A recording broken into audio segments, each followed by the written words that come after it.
Sidik, est-ce que yoro nina ika koni famuwa? Hein? Est-ce que farati te niwa? Farati de beniye. Karamugo be se ka ke ale be dina karamugo bay. Mais ale joro te kaere ke mo mi ba fo ay ni kakana ni ke. Okoso jadi fleni pour que jadi be sharia islamaya kono fo akasro gouverneur do de be alati ka be ke na ale ka jeni. Mais karamogo do ka bo kerefe ka groupe do labé parce que ne karamogo yi angata jadi ke o fili le ka kawarju soro o ko se ba soro groupe do o ka inyamogo yi karamogo do de al Amadou Koufa wajur kela de tuno o groupe de kere lati c'est comme ne flebi misir ni kono ne dina la selale parce que jama do be ne no fe ne ba yira lula ne ka décision mita ay tugune no fe ni jamana masache ka ne ka contre fo ay je ame wuli ka kele jo a contre la o yoro la ne mi ke nga tieni bale ke nyi jamfa do ayala o de be na ni désordre o de alaka dina ni yoro ni o de ka tieni do ala. Est-ce que amesika yoro ni jira ka fo afamunawa? Est-ce que aba yela wal mata yela? Aba yela. Mais pourtant nous le tunkame ka yira fidèle la ka fo on est on ye anyemo ye kala ni kono dina loni strade ka jea. Mais décision te tanu bolo. Anu tay na mi fo aba nyini nga dalu la Qur'ana kono hadisa kono sabula an famu diba kuna foni diba ode. Maintenant aya lo masamu be marakela ni olu de be militaire ou labo nolu de be policier ou labo nolu de be marama fentigu labo nolu de be seka jamana fana ka alamini bela jelen ka kofle ko mumba kono ni heredo toria mimba kono olu de capacité bu bolo ka situation contrôlée ni alaka dien hal na makeni 100% olu de be inconvénient ou don olu de be avantage ou don aya lokolu ye anganyemo de wa nolu kumana akana anu ni nolu comparer de aw ni an be kelenye kolu lame o labato o la no ye fenke na ni sharia te ben abe laben chogo nyumana ni lalikano aw me mo nyini ka sek aw ladi wa ere fana te publier ka kuma mimbari ka contre la sunamo ere madere kota tele kelen ka négliger o masala la karamo che min keni wallahi sunamo be ni kele chogo ni ba niveau le wallahi ite so ere men ka miriko mo go be sika ere wole ko sunamo ka bo Saudi ala kana ni position façon nita abe boya klima quoi parce que gafe mi sebela nina wani kala sabu mi ka fitna do communauté kono nyemo do be sika ke nyemo abe tieni kela mogobe soro mi mese ka fo kate ben al Hussein ala kide mangani alay al Hussein radiyallahu ta'ala anhu chia mogo ka Hussein nege katana Karbala ka ira domina chemi be marakala Yazid ibn Muawiya o ka dalu jirakani masaya mankan abeni ke al Hussein ala kide mangani ne siga fo shitala Yazid te ala kide ga sabado e wa fakede ala kide ga sabado e Al-Hussein ala kire manganini ala kire nga sabado do wa origine ko fola ale ka kola ka to balola ni bonyalo ni fisamatiado wa ni placido akanga ni placie masayala ka tabe Yazidu bun Muawiyata diche Yazidu mu ya nega minke kaye na kube masaya teme kadama odoma saba munu be Ibn Abbas no ya benoy ayalla joka kuma fefanya jijigila kakanata. Parce que cette sortie là c'est interdit. Même na sur la coubiska dalutira konyemo karsabe ni kela afle kenekan. Tiano c'est un mal mais entre rebelle ni chogola parce que muna ni mali koroma mi be anu te na do faraka. Chogore de be nyini imma ka cheka boy wal maka do boala mais kana do fara juma kan antaleke. Ibn Abbas kumana Hussein fe alaka jebo bela jelema. Ibn Umaru ya met ko souffla ka tagala bistrakan. Hatane ala kire mangani chamai Umaru denge Abdullahi yesufla toma ke kata kun al Hussein seriko sabaw ya ladi kabe mika anaka buyana ka joro ebe sra mika nite sawabe kata al Hussein seyoro mina sisan janfa kono al Hussein yere yi ka fo ale tu mangani nali konina aya ɲini k'u k'ale to yen ale bɛ taa masacɛ ka masaya dɔn a ye n'a ma ɲa k'a bɛ kɛ kɛlɛ ye ale bɛ to a la ale yɛrɛ bɛ taa kɛlɛ kɛ silamɛw ka côté la ni masacɛ ka diɲɛ ye mais o yɔrɔ la o ye Aluseni kuntigɛ depuis don min na Aluseni kuntigɛra a fitina wulila ka jama mɔgɔ min fagala la min tiɲɛna a balawu min bɛ silamɛya kɔnɔ n'a Asura sera san o san o bɛ ji kɛ a sanakɔrɔ kan o la siyamɔgɔw bɛ muru ta k'o yɛrɛ tigɛ ka fanifinw don o bɛ finifinw don o yɛrɛ la ka fitina lawuli a kɔrɔ kɛla Useni ka bɔli nin kosɔn donc o mun kɛla fitina min kɛla sunamɔgɔw ko an tɛ tulon kɛ nin masala nin na hali ni ɲɛmɔgɔ man ɲi madama ni silamɛ de don an tɛ rebelle contre la ala kire ko ti sallallahu alaihi wasallam a ko fo n'a y'a ye a ye kafiriya ye kɛnɛ kan a jɛlen don basi wa dalu b'a la ala yɔrɔ wa fana o kɛli fana tɛ kɛ automatique o bɛ kɛ a b'a filɛ condition jumɛn bɛ aw la ka se ka taa ɲɛmɔgɔ lawuli wa a ka tagali n'a ka tagabaliya fana o bɛ filɛ inconvénient ni avantage almasla wal mafsada an ka to tɔɔrɔya kɔnɔ a b'an degula n'an ka diinɛ ye an ka sabari o kan walima an ka rebelle ka taa nɔfɛ o lahala fila avantage ni inconvénient o de bɛ lajɛ n'a yela k'a fɔ anw ka bɔli bɛ se ka kɛ tɔɔrɔya wɛrɛ bɛ na fara kɔrɔman kan o danger ka bon sunamɔgɔ fɛ a haramu don k'aw ka bɔ hali n'a ko dalu filɛ k'a bɛ nin kɛla a bɛ nin kɛla o tɛ problème ye mais aw ka tagali o de ye problème ye nin ye sunamɔgɔw fɛ fɛn min ye base ko de ye fɛn min tolo ma k'a la kawarju ka kawarjuya sɔrɔla nin de fɛ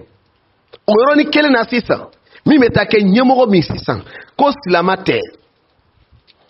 ni silama tɛ a bɛ min kɛla silamɛya yɛrɛ contre la aw tɛ a tɛ jagoya aw kan ka rébellion créer parce que ale bɛ fili la aw fana ka don fili la k'ale kɛlɛ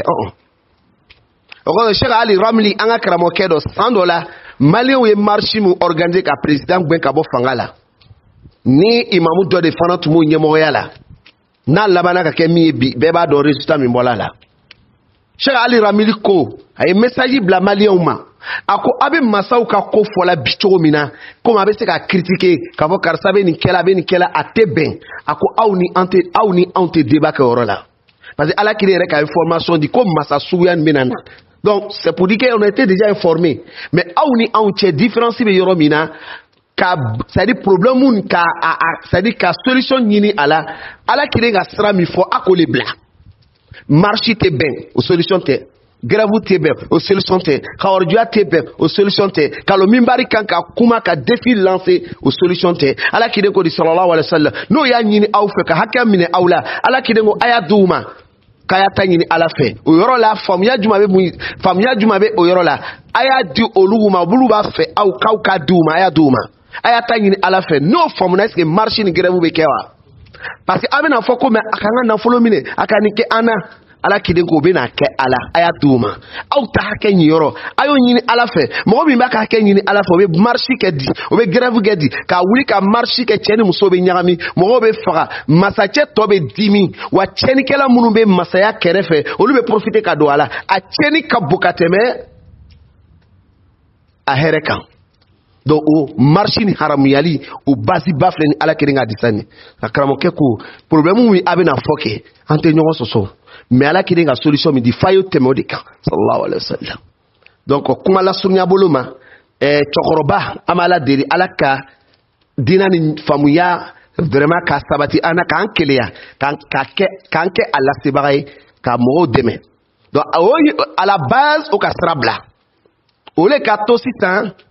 cɛkɔrɔba sela ka kuma ka bɛn an ye kibaruya min mɛn ko ɲɛmɔgɔ ko selifua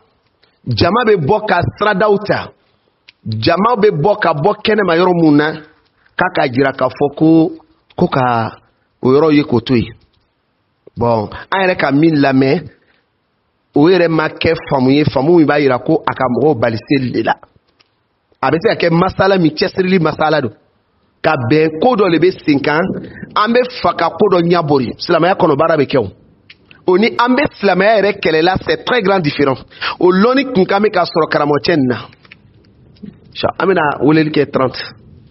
naam salam donc karamɔgɔkɛ nin tun kan bɛ k'o lɔn ɲɛmɔgɔ bɛ mɔgɔ ye a bɛ se ka jama ka intérêt filɛ ka ko dɔ laɲini mais i bɛ taa sɔrɔ peut-être lɔnni kɔnɔ bara kɛli bɛ se ka don kafiriya kɔnɔ mais ale yɛrɛ ma don kafiriya kɔnɔ parce que a ka laɲini tɛ juguman ye e bɛ min yɛlɛ kɛnɛ kan a ka cɛsirili don o bɛ se ka kɛ o min bɛ lɔnni kɔnɔ o ka ca donc n'o bɛ yen sisan i kana to kɔfɛ k'a ka ko juger cogo wɛrɛ la i bɛ se jɔn fɛ n'i ka sira sɔrɔ i bɛ se ale yɛrɛ de fɛ waaleykum salam ni lalikan don o lalikan bɛ d'a ma ni ka bilasira kan a n'a fana ma sɔn kungoti kan wa n'aw kumana min na fana i tɛ bɔ kɛnɛ ma ka na fɔ mɔgɔw ye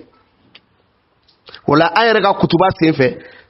a ye min fɔ an ko a ye masacɛ misalu ni Abu Lahabi non a ma fɔ Abu Lahabi a ko Abu Jahali ka mɔgɔw bali silamɛya la cogo min na Ala ye bɔnɔ min jigin a kan a ye masacɛ don Abu Jahali ka minan kɔnɔ pourtant anu bɛ masacɛ ye la cogo min na hali ni filiw jirala an na an b'a jate silamɛ de don wa an ma ye nin ko nin na dalu min b'a jira ko kafiri don mais karamɔgɔcɛ ka masacɛ bila kafuru place la parce que a y'a misaliya ni Abu Jahali ye komi ye Abu Jahali sɔrɔ a y'o mesurer ka bɛn masacɛ ma k'a jira ko n'a tɛ seli a ye mɔgɔw t'o ye seli a ye fɛn fɛn fɔ nin ye kawarijuya baara kɛnɛ kan ta de ye donc a minɛna kun min kosɔn a minɛna fɛn na a jo t'a la wa filanan an ka fɔ ka kamaledenw janfa min kɛ olu fana bɔla sisan parce que ka ɲɛmɔgɔ minɛna masa fila de bɛ jamana kɔnɔ autorité fila de bɛ jamana kɔnɔ anw ka marakɛlaw o ye an ka présidentw ye wa fana an ka diinɛ ɲɛmɔgɔ fana ye fangatigiw ye o de y'a to k'u jagɛlɛya u bɔla ka marcher sinon n'o tun k'a faamu Alakira alayhi salatu wasalam a ka sunna tun tɛ a ka sunna ma deli ka kɛ ni marche nin ye donc n'an bɔla o kɔfɛ i b'a ye depuis là-bas an bɔtɔ filɛ problème min nana sisan fo kana se sisan an bɛ l'heure min na an ka kibaruya min sɔrɔ minnu yɛrɛ taara marche nin kɛ k'o commencera u b'o minɛna o ka dɔw minɛ actuellement u b'u bilala formation na u bɛ morifa d'u ma u bɛna taa front na mais aw ka base min tiɲɛ nin a bɛ filɛ k'o rattraper donc Abakar comme seli waati sera inshallah taala nin tun ye dakurunya damadamani ye peut-être ni seli banna peut-être ɲininkali wɛrɛ bɛ se ka kɛ aw bolo parce que jeunesse mako bɛ information min na nin don sinon u bɛna an exposer wallahi an na diina an n'an ka danbe u bɛna an exposer fo ka seri kɔ ka mɔgɔw kalan manaju ɲuman na ka seri kɔ ka mɔgɔw kalan manaju ɲuman na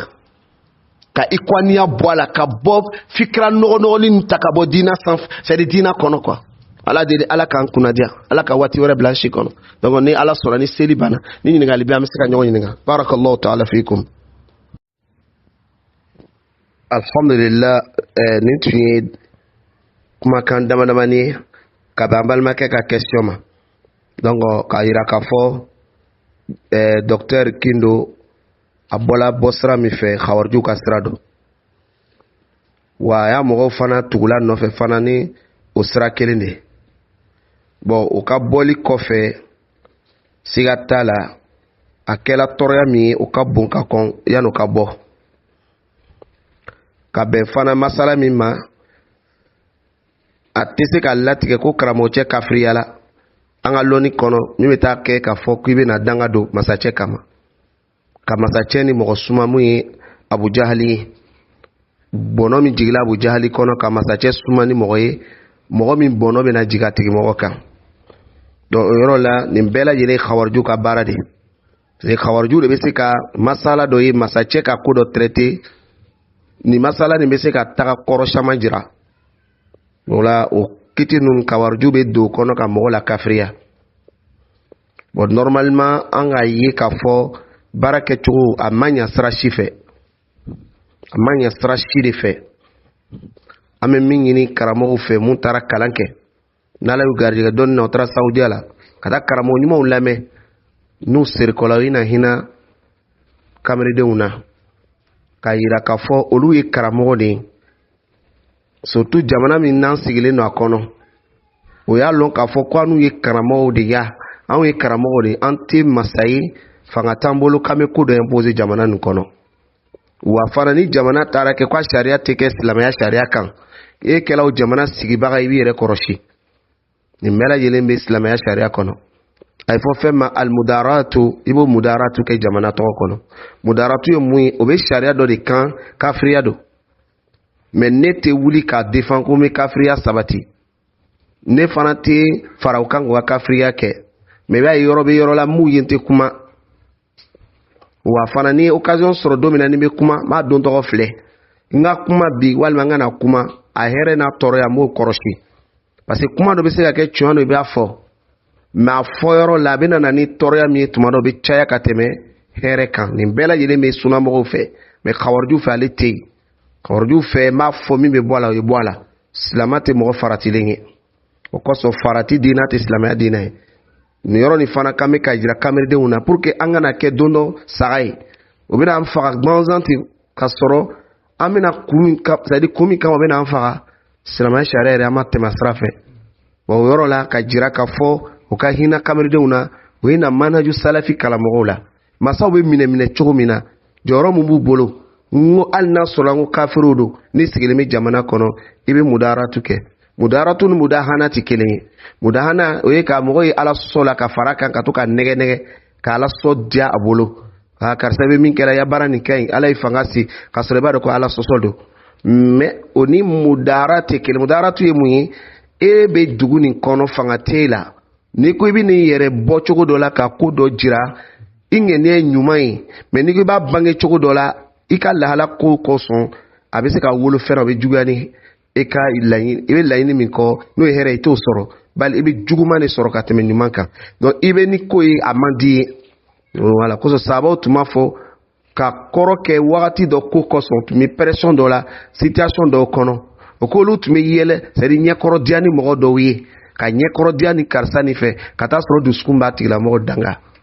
o be se ka ke mudaratu strafe o ko ere ka la sude nyumande wa me i desela yoro do de la ni ake toro ya bena boyani here donc ibi yere dogo c'est wal me bi je wa bi temeni ka bare me ko ni te fara mo kan kene kan ni farala mo ko ni kan ka musala ka ala sola nya bolo o farala tigi kan ka ala soke antuma do abi jamana nu kono be sharia do be se ka la tigeti ni afrika friado siga fo shitala wa ore fanata fo ko no ko islamaya do de parce que okoko dina côté uluka mara kono o de laïcité koroy ni laïcité sharia blakanga leçon di ala leçon mi laban femi ma de kafriado kafria alama o de complet d'afale de bakono mais ne be jamana mi kono ko sharia de choisir là est-ce que be kameka wuli lumbe ka jomi bar kuna ko laïcité kafriado laïcité marabaga mu be maraken laïcité wa kafiru do parce que be baraken kafriya minai wa ni mo do kafriya la ka ba ikungo eni ka to ko okuma nu fo ka to ka ke ko do mo kuna ka fo na manya ko na ke ko do yi mais do ile ma fo ko mo yi bokata keleke mais ika kuma beta boli de jira mo la ko ka courage ta ngata boli ke ka keleke o do ka khawarjuya ka bom masa contrôla mu be kuma olu ka jugu ka tɛmɛ mun bɛ maramafɛn ta ka taa kɛlɛ kɛ an ka dɔnniyaw bɛɛ bɛnn'o kan maramafɛn tabagaw ka tiɲɛni ani mun bɛ kuma ka kumakan ma tiɲɛ